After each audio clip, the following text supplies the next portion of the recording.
Boa noite, pessoal. Como vão vocês? Final de ano, né? Já estamos no dia 10, nos aproximamos da metade de novembro. E a escola começa a ficar tudo muito intenso, né? A gente também já está um pouco cansado. E espero que no encontro de hoje a gente possa dialogar, apesar das canseiras, né, e das correrias. Bem-vinda, então, e pode iniciar o teu trabalho. Então, boa noite, primeiramente, né? Eu quero agradecer ao convite da professora Cecília, meu professor Bonamigo, por essa oportunidade de estar aqui compartilhando um pouquinho com vocês sobre essa trajetória, né, que se deu a partir do mestrado. Então, foi um momento muito importante de formação para mim e eu quero compartilhar e a gente poder dialogar nessa noite um pouquinho sobre essa perspectiva e pedagogia a partir de Paulo Freire. Então, eu vou me apresentar primeiramente, me chamo Jordana Feliciar Faquinello de Souza, me graduei em 2011 na UniOS, no curso de Economia Doméstica, e eu trabalho desde 2016 como economista doméstico na Prefeitura Municipal, né, no CRAS Cidade Norte, e atualmente eu estou na função da coordenação, mas até o ano passado eu estive no serviço técnico, né, do CRAS. Então, eu fiz uma especialização em políticas públicas pela PUC Paraná em 2019, e em 2024, então, me tornei mestra pelo programa de pós-graduação em educação, nível mestrado da UniOeste. O título da dissertação foi a abordagem metodológica do PAIF no CRAS Cidade Norte, em Francisco Beltrão, Paraná, 2023, um processo educativo com a pedagogia freiriana. Se inseriu na linha de pesquisa 2, Sociedade, Conhecimento e Educação, sobre orientação da professora doutora Cecília Maria Guedini. Então, como que surgiu, né, a pesquisa?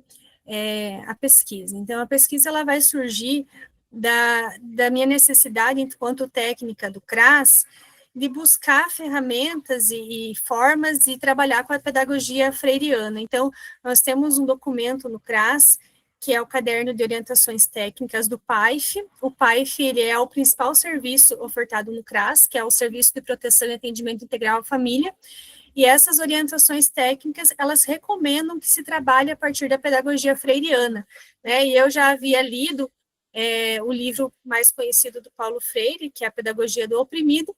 No entanto, na minha prática cotidiana ali do CRAS, eu não sabia muito bem como utilizar. Então, quando eu entrei no mestrado, a minha ideia inicial era pesquisar o universo temático, né? Que Paulo Freire trata sobre a importância de nós conhecermos a realidade, né? Dos educandos, das pessoas com quem a gente vai trabalhar, dialogar. E a minha ideia, muito inicialmente sem saber como, seria pesquisar esse universo temático. Mas a partir do ingresso no mestrado e no grupo de pesquisa, né, no GFEMP, sobre a coordenação da professora Cecília, nós fizemos um projeto de extensão.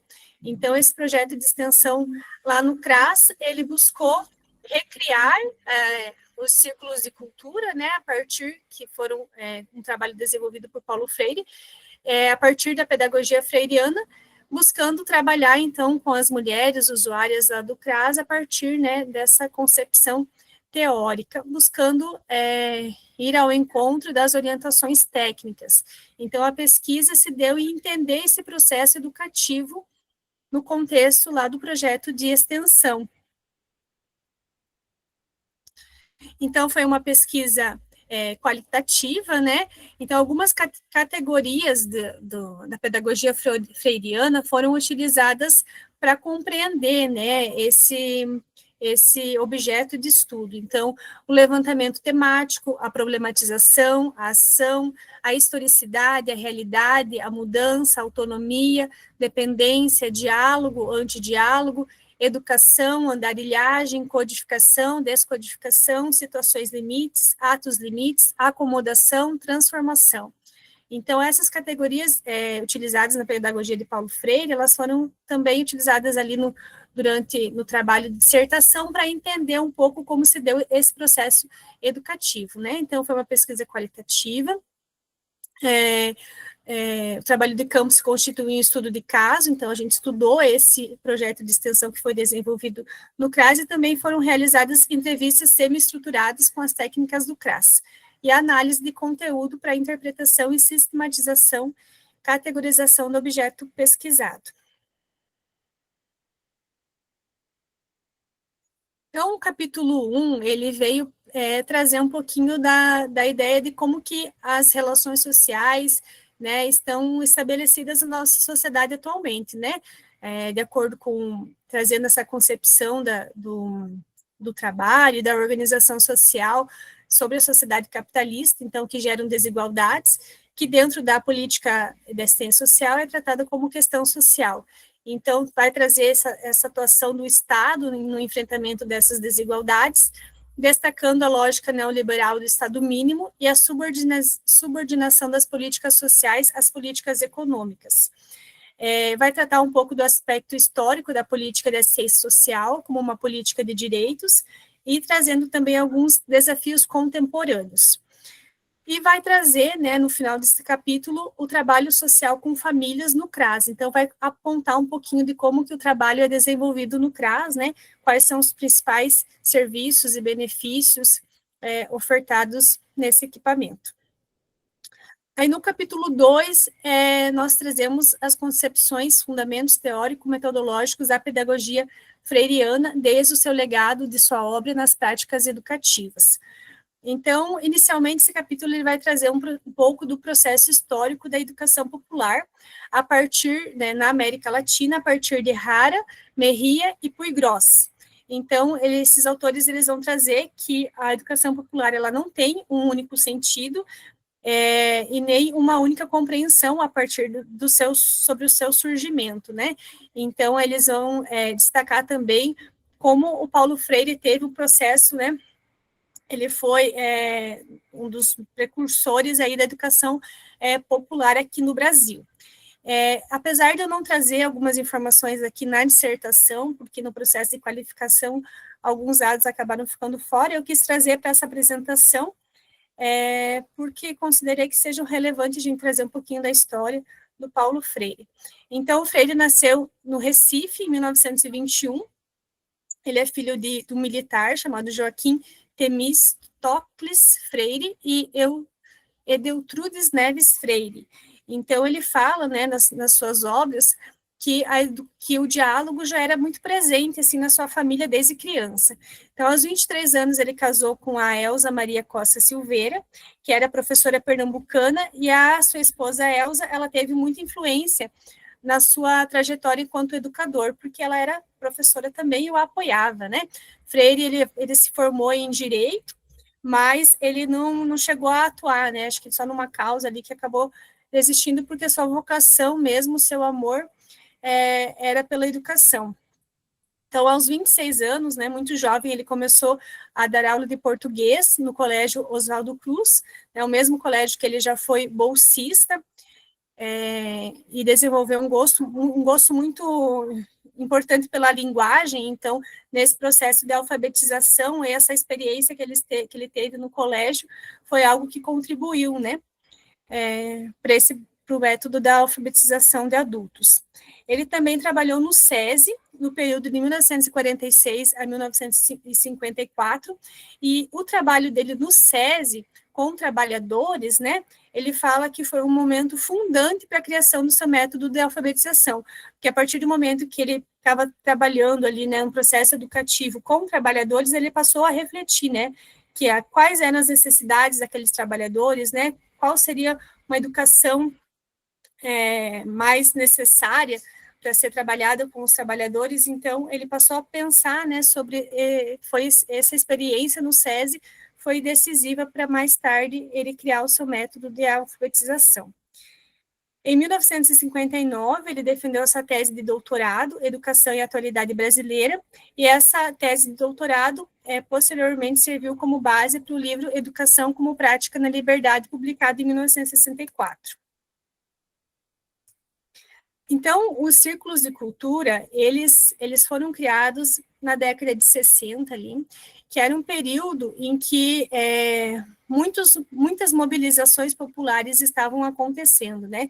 E antes desse período ali, os autores eles vão dizer que a educação popular ela foi começando a ser pensada no momento histórico em que os países aqui da América Latina elas estavam buscando romper com o colonizador. Então, eles estavam buscando uma educação que fosse do próprio povo, né? Do povo para o povo. Então, ali na década de 60, algumas mobilizações populares começaram a acontecer, e também os governos populistas, eles estavam preocupados com a alfabetização para a questão do voto, né? Então, eles tinham interesse nessa questão da alfabetização, e com isso eles incentivaram algumas campanhas.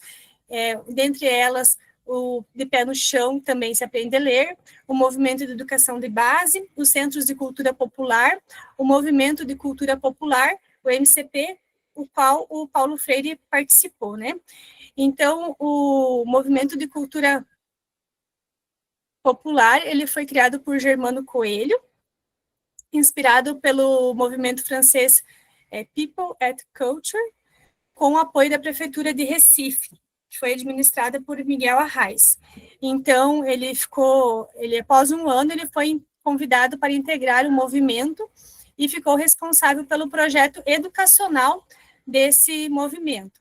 Então, a primeira experiência com os círculos de cultura, elas aconteceram na periferia de Recife, com um grupo de camponeses. Então, eram 5, né, 2 acabaram desistindo, mas ali já pôde ver, Freire já pôde perceber que existia um certo fatalismo e apatia diante da vida, né? Então, essa primeira experiência serviu também para depois ele fazer uma experiência que foi conhecida como 40 horas em Angico, de Angicos, na cidade no Rio Grande do Norte, né, na cidade de Angicos, no Rio Grande do Norte, e lá, em cerca de 45 dias, 300 pessoas foram alfabetizadas. Então, esse método, né, de alfabetização dos círculos de cultura foi um método muito conhecido, mas na década de 64, ali, né, com o golpe militar, acabou que Freire precisou deixar o Brasil, ele foi perseguido e passou muitos anos em exílio, né. Só vou tomar uma água.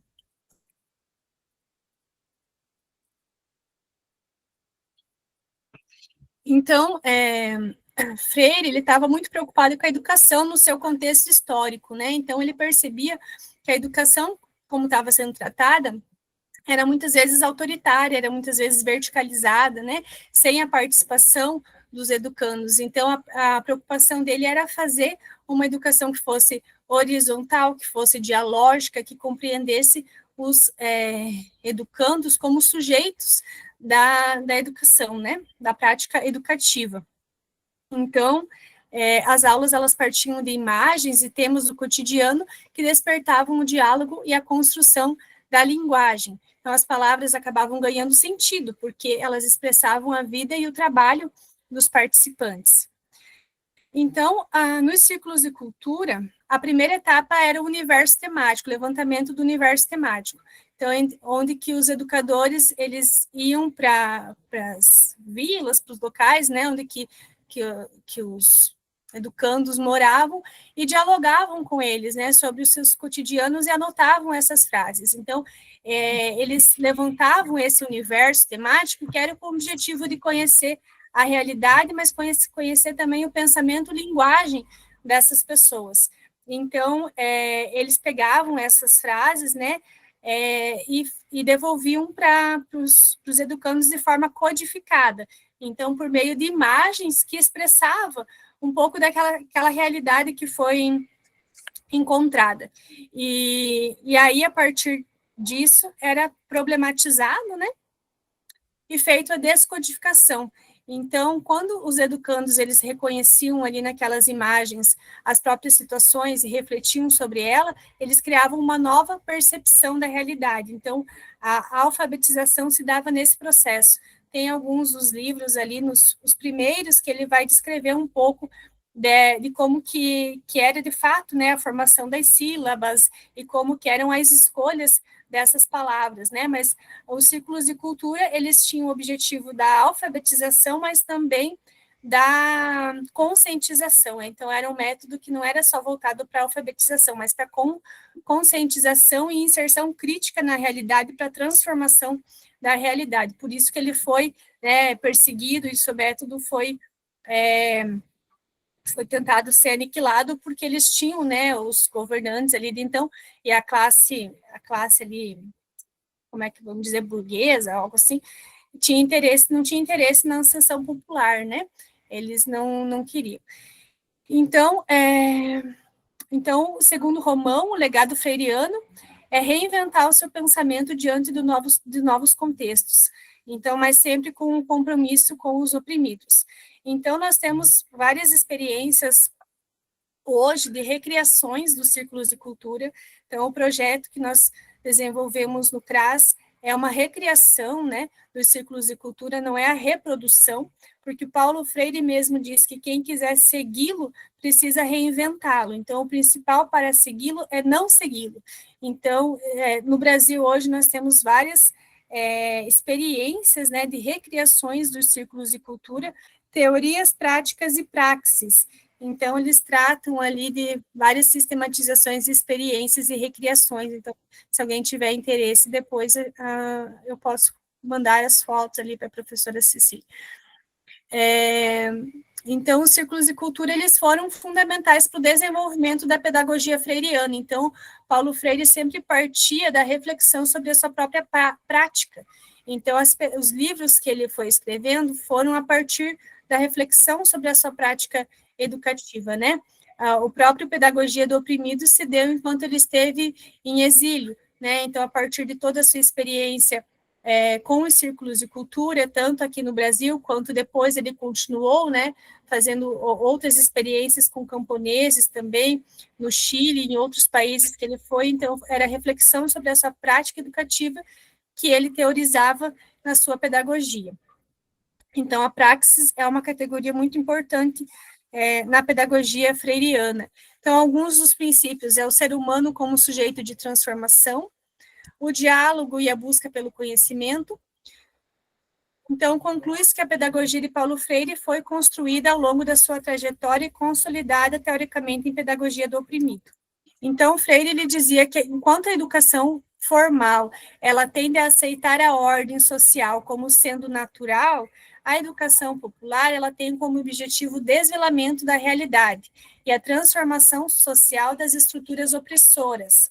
Assim, a educação popular jamais separa o ensino dos conteúdos e o desvelamento da realidade. É a que estimula a presença organizada das classes sociais populares na luta em favor da transformação democrática da sociedade.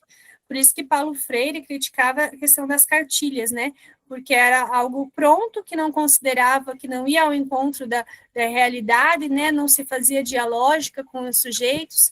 Então, ele propôs e fez, né, uma outra forma de educação. Então, os autores eles vão trazer que a contribuição de Freire foi para além dos círculos de cultura. Ele alcançou o campo da filosofia, da epistemologia, que fazem parte da pedagogia de Paulo Freire. Então, a pedagogia freiriana é, para alguns autores, considerada ontológica, antropológica, porque trata sobre a concepção de ser humano, sobre a concepção de mundo. Então, é algo até como, eles tratam como filosofia, né? Porque traz uma perspectiva humanista, né? Uma visão de mundo, de compreensão de formação, né?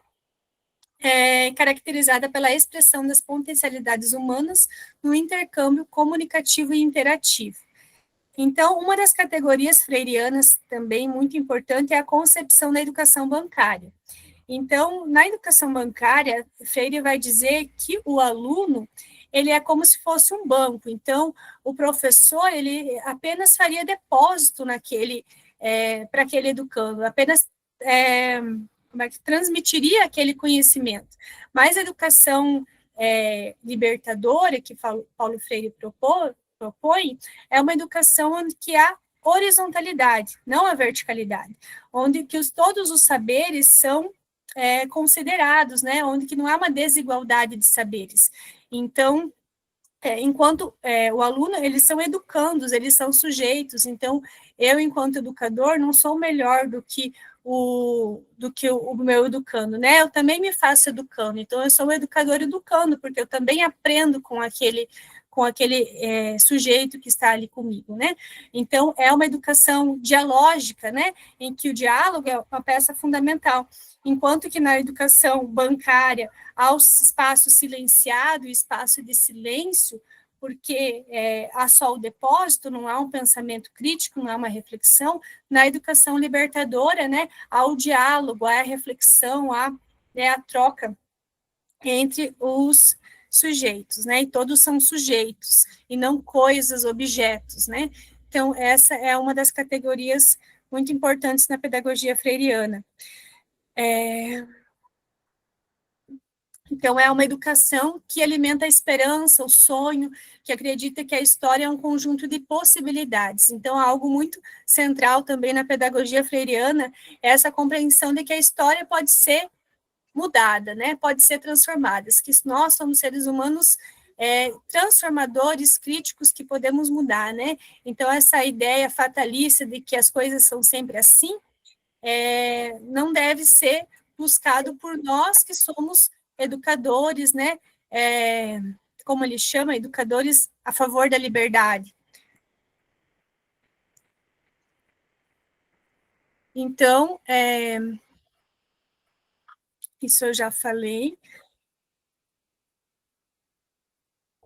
Então, para Freire, a vocação ontológica do ser humano é humanizar-se, mas em uma educação bancária que o coisifica, que o transforma em objeto, que o silencia, ele não pode se humanizar, né? Então, a partir do momento que os educandos percebem a contradição em que a educação bancária pretende mantê-los, podem engajar-se na luta pela libertação. Então, a educação bancária é uma educação que está a favor do status quo, né, da manutenção da ordem das coisas.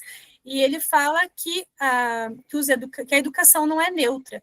Então, nós, enquanto educadores, precisamos escolher de que lado nós estamos, né? Se estamos a favor da liberdade, da transformação, da inserção crítica, da transformação social, ou se estamos a favor da manutenção, porque a educação não é neutra, né? A educação é política. Então, muitos o criticaram, né? Pela seu envolvimento político, mas ele mesmo reforçava que não existe, né? Que esse discurso de educação neutra é uma mentira, né? Então, a educação precisava, Freire acreditava que a educação precisava romper com as práticas verticalizadas e que agora já ninguém educa ninguém, nem tampouco ninguém educa a si mesmo, mas os homens, ou né, homens e mulheres, se educam em comunhão, mediatizados pelo mundo.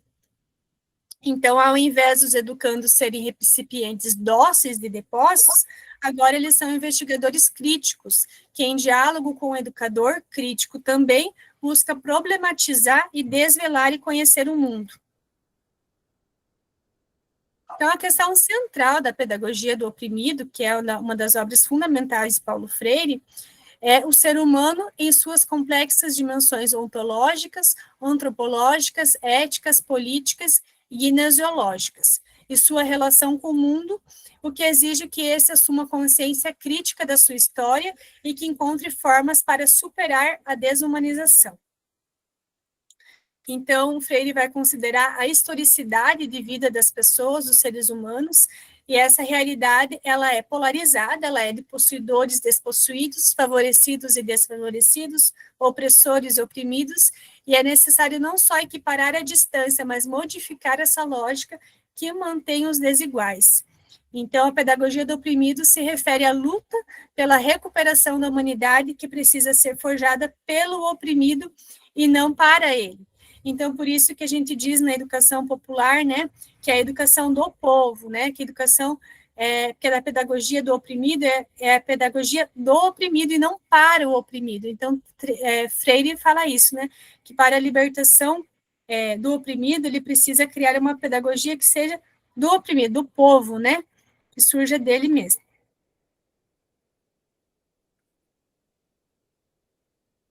Então, uma categoria fundamental também é a questão da ação-reflexão, né?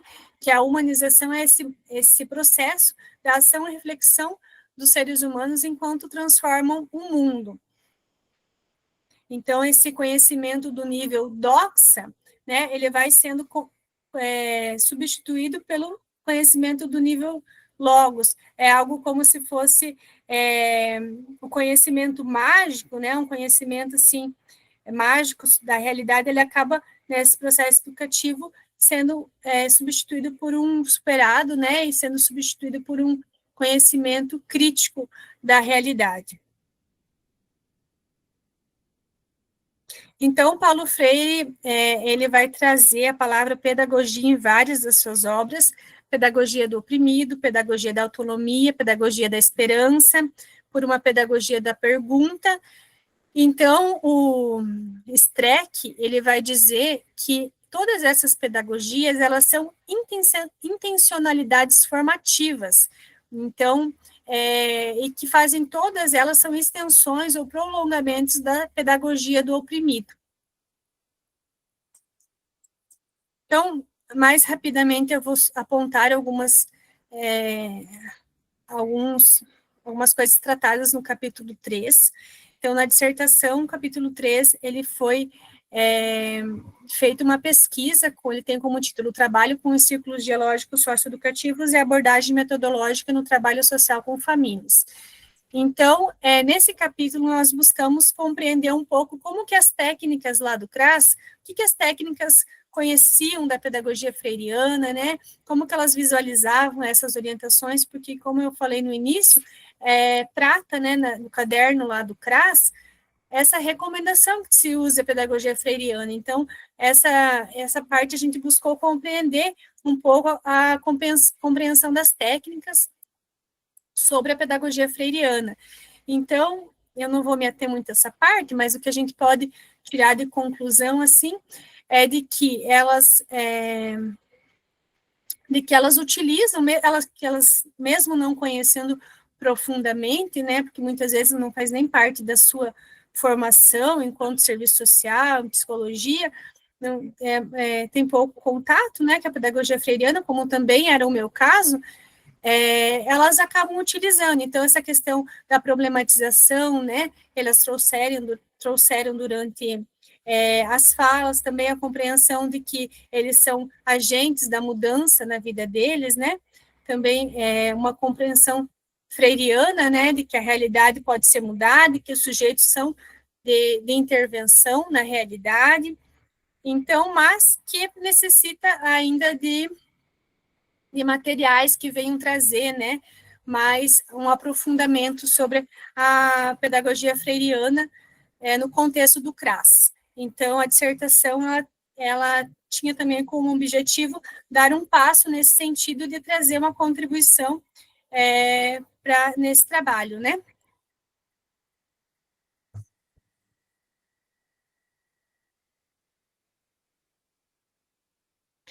Então, aqui nesse ponto, eu trago alguns apontamentos a partir da pedagogia freiriana, que seriam saberes necessários para a equipe técnica do PAIF, então, a partir de Freire, né? Então, primeiramente, a gente coloca como compromisso com a mudança e a transformação social. Então, como eu disse antes, né, para Paulo Freire, educação não é neutra, então, como educadores a favor da liberdade, a gente precisa fazer a nossa escolha se a gente vai escolher a mudança, a transformação ou a manutenção do status quo. Então, o que nós recomendamos, é claro, né, é esse compromisso com a mudança, com a transformação social, de acreditar que a realidade pode ser mudada, né, que as coisas podem ser melhoradas. Então, o reconhecimento das famílias, das usuárias, como pessoas que sabem, né, como portadores de saberes, que não são nem piores nem melhores dos que os científicos, mas que se constituíram, né, ao longo dos anos, que fazem parte da subjetividade das famílias, que precisam também ser valorizados e considerados ali no processo educativo.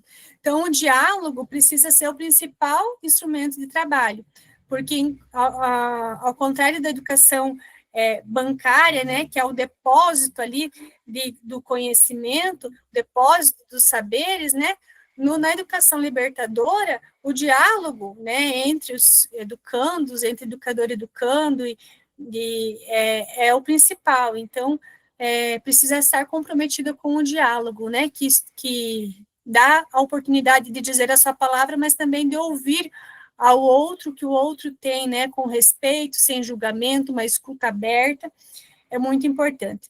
Então, essa relação horizontal entre os técnicos do CRAS e as famílias, né, problematizando a realidade, tornando as consciências críticas, né, respeitando a autonomia dos educandos e educandas. Então, e com relação aos conteúdos das práticas educativas, esses precisam partir da realidade das famílias. Então, ouvir as famílias, né? Ouvir os seus problemas, os seus anseios, as suas dúvidas, né? Questionar o porquê das coisas, os fatores, as causas profundas daqueles problemas são muito importantes. Possuir a crença no povo, né? Ser movido pelo amor, pela humildade, pela alegria e pela esperança, né? Pela utopia, né? A utopia que nos faz continuar caminhando. Então, o capítulo 4, ele vai contar sobre como foi o processo educativo. Só um momento. Com o projeto de extensão, né, com essa recriação dos ciclos de cultura no contexto do CRAS. Então, quanto tempo eu tenho, professora Cecília? Tem mais uns 5 minutos. Tá. Então, esse projeto ele aconteceu de setembro a novembro de 2023, com mulheres, né? Até no texto a gente problematiza essa questão de ser todas mulheres, porque acaba que são as mulheres as titulares dos cadastros, então, e acaba reforçando um pouco desse lugar de cuidado, né, e responsável por acesso aos programas públicos. Então, isso é tratado durante o texto, para quem quiser, né, ver essa parte. Então, com relação à recriação dos ciclos de cultura, no projeto de extensão, nós utilizamos 3 categorias principais, que é o levantamento temático, a problematização e a ação. Então, o levantamento temático, buscamos conhecer a realidade, né, o pensamento, linguagem, as histórias de vida. Na problematização, devolver às participantes esses aspectos identificados, né, buscando a refletir sobre a realidade. Então, o que é a problematização? É fazer perguntas, né? É não considerar a realidade dada, é fazer perguntas acerca do mundo, da história, da nossa vida. Então, na problematização e esse ato de perguntar, que é muito de conhecer, né? Que está muito ligado a nossa vocação, né, a nossa vocação ontológica, vamos dizer assim, que Freire também fala tratado em Freire 2 perspectivas da problematização, uma como um método e a outra nesse sentido mais amplo, né, e a ação, que é essa mobilização para intervenção no mundo. Então, aqui algumas imagens do projeto que foi desenvolvido lá no CRAS. Então, aqui nós inicialmente buscamos ouvir as histórias de vida das mulheres, né? E a partir das histórias de vida delas, elas construíram alguns mapas ali com as trajetórias, e aí a gente foi puxando esse fio que a gente trata, né?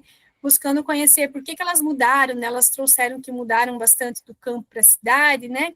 Que são mães, donas de casa, né, que eram agricultores, então foi compreender um pouquinho dessa realidade.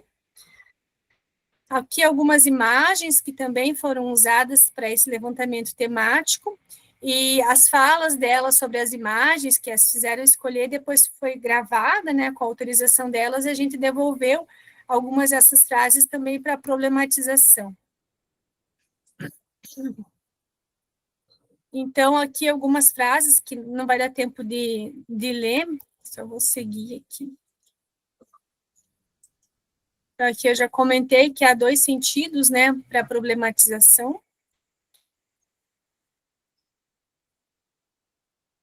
Então, aqui um pouco da forma como que foi problematizado, destacando que esse levantamento temático, problematização e ação, eles se deram em todos os momentos, então não houve uma separação, assim, agora a gente vai fazer só o levantamento temático. Não, a todo o tempo a gente estava problematizando e buscando inseri-las, né, e ajudá-las, assim, a se inserir para a ação.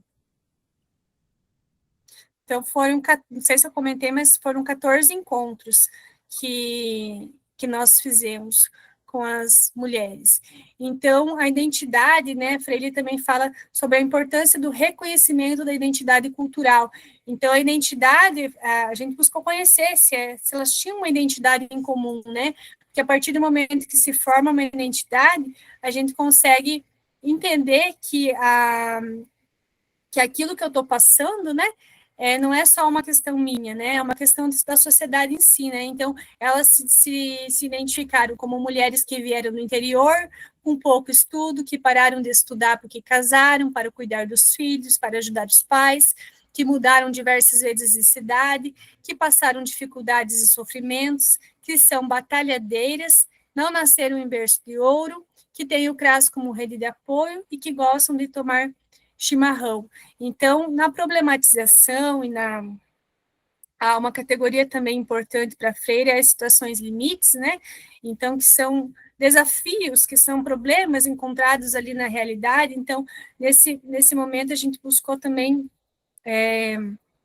compreender quais eram e problematizar as causas desses desafios, para que elas pudessem engajar-se na ação. Então, algumas ações foram propostas, né, como a gente fez cartazes, né, das necessidades, a falta de casa própria, de creche, voltar a estudar, uma profissão, carteira de trabalho.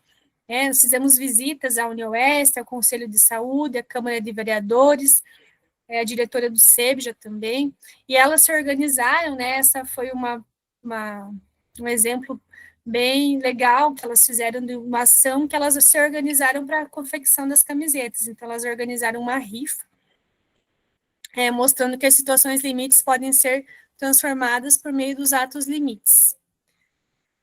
Aqui algumas imagens, então, da visita na Câmara de Vereadores, no Conselho de Saúde, na UniOeste, aqui os cartazes, né? Então, por fim, acho que esse é o último slide. Então, a pesquisa, ela buscou compreender esse processo educativo, né, que foi desenvolvido a partir da pedagogia freiriana. Então, quando a gente olhou e sistematizou essa experiência, vivência, a gente observou algumas pedagogias, né, que surgiram aí desse processo educativo. Então, uma delas é a pedagogia da historicidade de vida, que foi ao considerar a historicidade de vida das mulheres, né? De ouvi-las, de compreender a realidade concreta, de compreender o seu processo histórico. A pedagogia da problematização, que foi tentar perguntar, né? De elaborar perguntas e problematizar essa realidade que é de mulheres em situação de vulnerabilidade social, então elas encontram muitos desafios nos seus cotidianos, nas suas vivências, né? Então, essa realidade, enquanto sociedade aí que está organizada no sistema capitalista, se encontram muitos desafios que precisam ser problematizados para serem encontradas as causas fundamentais dessas questões. E engajá-las para a ação-reflexão também, então, a pedagogia da ação-reflexão. A pedagogia da esperança, porque o projeto ele fomentou muitos sonhos, muita esperança, né, de que a realidade pode ser transformada. Algumas até fizeram cursos, né, agora estão atuando, então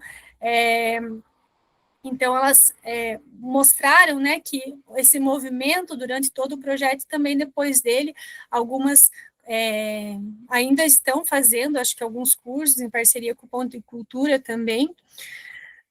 A pedagogia da autonomia, né, que a autonomia ela vai sendo construída, né, a partir do pensamento crítico, da responsabilidade sobre suas próprias escolhas, então ali também foi trabalhada a pedagogia da autonomia, do diálogo, né, o diálogo foi fundamental durante todo o processo, foi muito dialógico, a participação também, e por fim a pedagogia do convívio, porque elas criaram vínculos, né? Então, mesmo após o encerramento do projeto, elas continuaram se encontrando.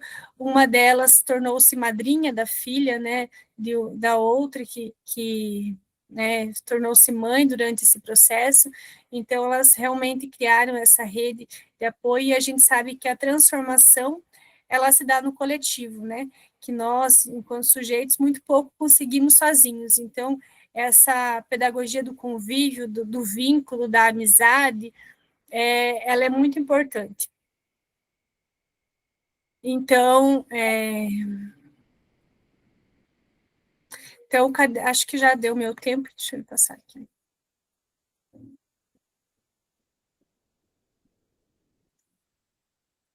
Então, eu só vou terminar com essa frase, que se a educação sozinha não transforma a sociedade, sem ela, tampouco a sociedade muda.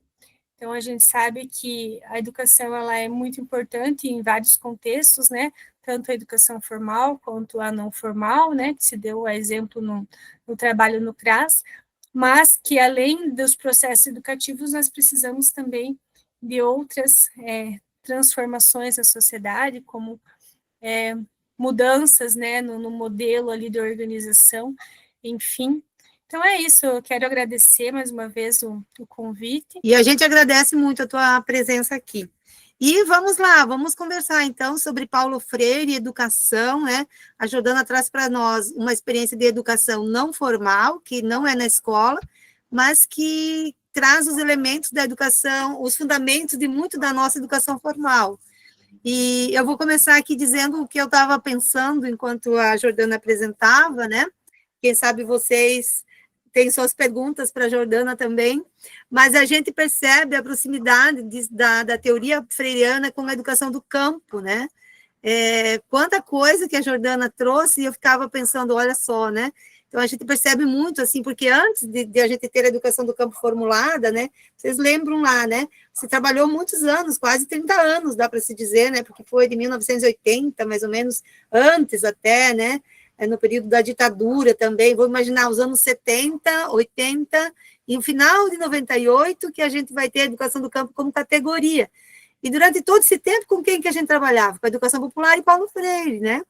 E quando, como a Roseli Caldati diz, né? Quando a gente batiza a educação do campo de educação do campo, ela ainda diz, a gente batizou o que vinha fazendo como educação do campo, né? Então, a educação do campo traz todo esse enraizamento na pedagogia do oprimido e na educação popular freiriana também, né?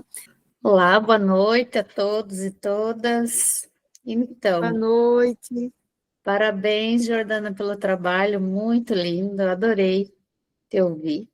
E assim a gente vai refletindo e relembrando, né, o quanto a pedagogia freiriana é transformadora.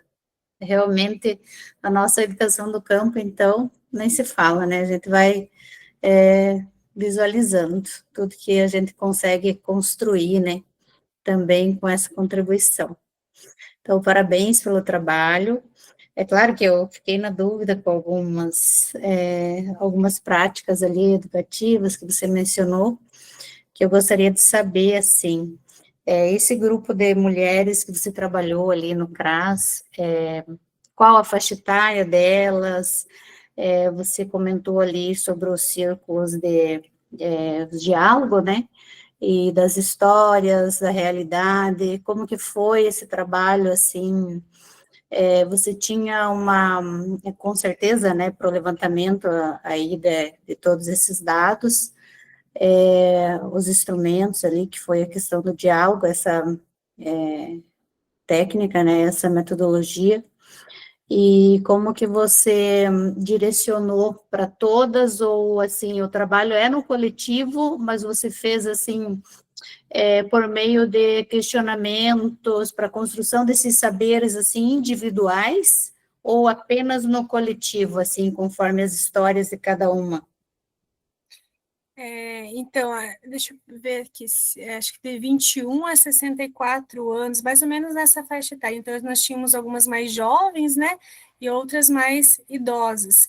E aí, foram 14 encontros, né, então todos se deram no coletivos. Então, com a autorização delas, ali no primeiro encontro, nós pedimos autorização para gravar e para registrar as imagens. Então, a partir do momento a gente foi gravando e transcrevia essas falas, né? E a partir disso, a gente foi utilizando essas falas ali no coletivo para fazer, né, para fazer esse relatório final do projeto, que foi o objeto de estudo depois, né, de pesquisa, né. Então, foram todos os encontros coletivos ali no grupo. Parabéns pela sua pesquisa, uma investigação muito densa, muito complexa, extensa, não apenas na forma de apresentação do trabalho final, na dissertação, mas eu que acompanhei paralelamente, né, só ouvindo, para vocês que estão aqui, né, só ouvindo as conversas da professora Cecília com a Jordana, e ela se organizando para fazer a pesquisa, eu já colocava as mãos na cabeça, né, digo, quanto trabalho. Por quê? Duas observações, Jordana. A primeira em relação até à própria realização da pesquisa. Porque algo inédito vocês fizeram. Assim como é uma das grandes características muito significativas das orientações da professora Cecília. Assim foi com a Neuza, que está aqui também. Por quê? Antes de fazer a pesquisa, ou a pesquisa em si, ela envolve leituras, autores, fichamentos, a elaboração de boas questões de pesquisa, a definição dos objetivos, mas traz uma proposta de construção de um novo conhecimento. E, geralmente, as pesquisas, e é bom para a nossa formação acadêmica isso, geralmente as pesquisas em educação, e em geral as pesquisas todas, elas se dão sobre dados existentes. Então, o pesquisador ele se volta para uma determinada realidade, produz uma interpretação dessa realidade com categorias teóricas e também as categorias que emergem dessa realidade, e produz uma análise final, produz uma síntese explicativa sobre esse fenômeno destacado como problema e a partir do objetivo geral. Mas, geralmente, os dados são os dados existentes. Mas eu gostaria de destacar, assim como foi também com a dissertação da Neuza, assim como de outras também, a Fernanda e tantas outras. O que a professora Cecília e a Jordana fizeram foi, no início do semestre, de um segundo semestre, me parece que foi em 2023, foi sair da universidade, todas as tardes, num determinado período, numa determinada agenda, e ficar a tarde toda dialogando, conversando, abrindo a conversa, numa roda de conversa, produzindo as representações dessas mulheres do CRAS, que viviam numa determinada situação. Então, olha o desafio que é. A professora Cecília não conhecia essas mulheres, não conhecia o ambiente. A Jordana tinha um convívio um pouco maior com o ambiente, mas também não tinha o domínio teórico-metodológico para fazer a pesquisa. Ou como que seria a pesquisa. E elas se desafiaram a ir lá, a dialogar, abrir uma roda de conversa com essas mulheres, propondo algo para elas refletirem sobre a sua própria realidade. Exatamente na palavra de círculos. E elas formaram, vocês viram as imagens, os círculos de diálogo, os círculos que aí a abordagem teórica freiriana, a reconstrução dos círculos de cultura sob uma determinada perspectiva histórica completamente diferente, no espaço, tempo, tema, objeto de preocupação, daquela que poderia ser uma cópia, vamos falar assim, do Paulo Freire. Não, não foi. Foi uma reconstrução do diálogo.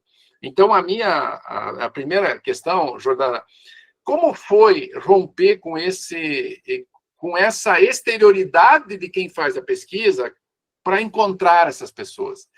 Esse encontro, porque aí nós temos uma compreensão, e você deixou muito claro, porque é muito complexa a pesquisa, de como foi essa reação das pessoas, daquelas mulheres, daqueles rostos, qual foi a percepção que você teve delas, mas também de vocês. Como foi encontrar isso, encontrar essas pessoas e a situação vivida delas? E aí produzir determinados dados. Que dados foram esses? Que problematizações vocês fizeram? Claro, fala de forma geral, genérica, né? Porque não dá para entrar nas questões específicas. Então, em primeiro lugar, fica com essa dúvida, depois você responde, se puder. A segunda, porque a amplitude da pesquisa da Jordana e da professora Cecília é tamanha, porque nos reporta, e eu tinha pensado exatamente aquele argumento que a professora Cecília tinha falado. Você discutir, você ter como pressuposto teórico Paulo Freire é muito difícil. É muito difícil. É dificílimo. Uma vez me perguntaram, por que você não usou Paulo Freire na tua tese? E eu disse, para respeitar o Paulo Freire, porque eu não me sentia capaz de pôr Paulo Freire na minha tese, porque eu não me sentia na altura da profundidade dele. Não é porque não conhecia o pensamento dele. Eu conheço o pensamento dele, eu tenho a maioria de todos os livros aqui, eu li muito, eu gosto muito. E é uma inspiração cotidiana para sermos educadores ter Paulo Freire. Mas, por quê? Por que é difícil Paulo Freire? Porque é preciso ter coerência. É preciso ter coerência entre a conversa, aquilo que se diz, aquilo que se escreve, aquilo que se faz na prática freiriana. E aí a grande fonte, fundamentação da educação do campo. A educação do campo, ela tem como fundamento histórico, pedagógico, a pedagogia freiriana. Por quê? Porque é a educação popular. A educação do campo emerge das práticas da educação popular, como a professora Cecília falou, desde os anos 50, 60, 70, 80 e 90. Hoje, talvez, a educação do campo não se fundamente tanto na pedagogia freiriana como foi no passado. Mas nem por isso diminui, ou não é significativa, a presença freiriana nas práticas de construção da educação do campo. Por quê? Porque você falou, não, é compreender a realidade, é aprofundar-se na realidade, com o contexto da realidade dos educandos, das pessoas envolvidas nos processos. Mas não é só compreender. É intervir, é transformar. É uma atitude política diante da realidade. Bom, é isso que nos propõe a educação do campo, das águas, das florestas. Nós não queremos reproduzir uma determinada realidade. Nós queremos conhecer essa realidade e transformar essa realidade, como vocês estão demonstrando nas práticas pedagógicas que fazem em vossas escolas. Porque as práticas não são as mesmas. As práticas não são repetitivas, elas são transformadoras. Havia uma determinada realidade e vai para outra realidade. Transformam-se as práticas. E isso tem sido a demonstração das pesquisas que estão sendo feitas aqui. As realidades são compreendidas, mas elas são transformadas por novas práticas pedagógicas e políticas, culturais, científicas, por aquilo que faz. Então, Jordana, como foi você ter a presença teórica do Paulo Freire na sua pesquisa? Como foi ter essa presença freiriana? Você te sente, assim, uma freiriana? Em que dimensão se dá essa presença profunda de Paulo Freire a partir dessa imersão nessa dissertação, nessa pesquisa, numa investigação tão densa, tão grande, tão profunda, que é aquela que você acabou de apresentar para nós aqui. Parabéns, Jordana, por se desafiar a fazer uma pesquisa tão complexa, porque é muito complexa. É muito complexa, mas o que ficou, sob o ponto de vista metodológico da pesquisa, ao encontrar as pessoas, e o que ficou dessa pedagogia freiriana na sua construção, na sua subjetividade, ao fazer uma síntese dos principais resultados da sua pesquisa? Eu acho que eu já disse em alguns momentos, né, para a professora Cecília, que essa oportunidade de fazer o projeto de extensão, claro que a pesquisa foi muito importante, mas essa oportunidade, a partir da professora Cecília, do GFEMP, de fazer o projeto de extensão, trabalhar ali nos círculos dialógicos socioeducativos, para mim foi um sonho, né, porque enquanto técnica lá do CRAS, a gente já tinha essas orientações, mas eu não sabia nem por onde começar. Então, eu sempre que li a pedagogia do oprimido, muitas coisas eu nem compreendia, né? Então, também foi a partir das aulas com o professor Bonamigo, né, que a gente vai ampliando um pouco ali, juntando algumas pecinhas ali do quebra-cabeça que vão fazendo sentido. Então, eu não ouso me considerar freiriana, porque, né, eu acho que é algo muito, né, muito, como é que pode dizer, uma responsabilidade muito grande, mas eu procuro me aproximar, né, naquilo que eu puder me aproximar daquilo que Paulo Freire propõe, eu procuro tentar caminhar nessa direção. Enquanto pesquisadora, né, existe para mim esses dois sentidos, que tanto desse, e por eu ter participado, né, do projeto, traz esse enriquecimento, vamos dizer assim, de informações, mas também essa dificuldade que às vezes a gente tem de olhar um pouquinho, assim, tomar um certo distanciamento, assim, para olhar, né, e sistematizar, e organizar, e refletir, né, mas é como Paulo Freire mesmo diz, né, que a pedagogia dele era a reflexão sobre a sua própria prática educativa. Então, isso que ficou para mim, né? A necessidade da gente refletir sobre o que a gente tá fazendo. Que é o desafio de trabalhar com pessoas do ponto de vista freiriano, né? Então, assim, quando a gente começou, me marcou muito isso, Jordana. Não sei a Jordana, né? Porque eu talvez estava assim com muita coisa para fazer e a gente já tinha, como diz o Bonamigo, uma tarde por semana a gente ficava lá e quase que outro tanto de horas a gente ficava preparando, né, Jordana, e estudando. Sim. A Jordana mais que eu, como eu tinha conhecimento, eu juntava mais rápido as coisas e a Jordana tinha que estudar um pouco mais, até porque ela tinha se desafiado a isso, mas do primeiro encontro da gente com aquelas mulheres, Cecília, a professora Cecília, levei um susto, porque fazia muito tempo que eu não ia para a base, assim, para aquelas pessoas que não têm escolarização, né? Aquelas pessoas que estão lá envoltas num outro mundo de trabalho, de sofrimento, cheia de atravessamentos complicados nas relações das famílias, né? Que é um pouco também das nossas pais e mães e nossas escolas, né? E para mim foi como é que eu vou dizer assim, um puxar de tapete, assim, nossa, e agora, né, Jordana? Vamos lá, né?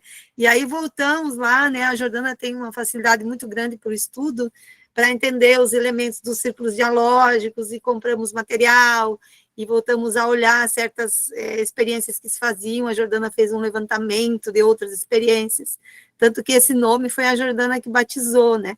Círculos dialógicos socioeducativos, né? E a gente foi construindo isso, assim, mas para mim foi também um desafio muito grande. E é bem o que Paulo Freire diz, né? A teoria freiriana, a pedagogia freiriana, a filosofia, é de que é o educando, é o sujeito que vai dando o rumo do trabalho. E eu hoje, olhando hoje, né, Jordana, acho que a gente fez bem isso, porque nós tinha todo um projeto, uma ideia, mas quando nós chegamos lá, a gente viu que quem ia dar rumo eram as mulheres mesmo, né? E foi assim. Então, elas davam muito rumo, exigia muito de nós, a gente tinha que ficar meio período trabalhando com elas e mais umas 3 horas, 4, às vezes, com o trabalho que tinha em casa, preparando, então, o rumo que elas iam nos dando. O que eu acho que é bonito disso é que é isso mesmo, trabalhar com a pedagogia do oprimido, com essa perspectiva. É ele que vai nos dando o caminho da pedagogia, sabe? Não somos nós que estamos na frente, né? Como é que a gente fala?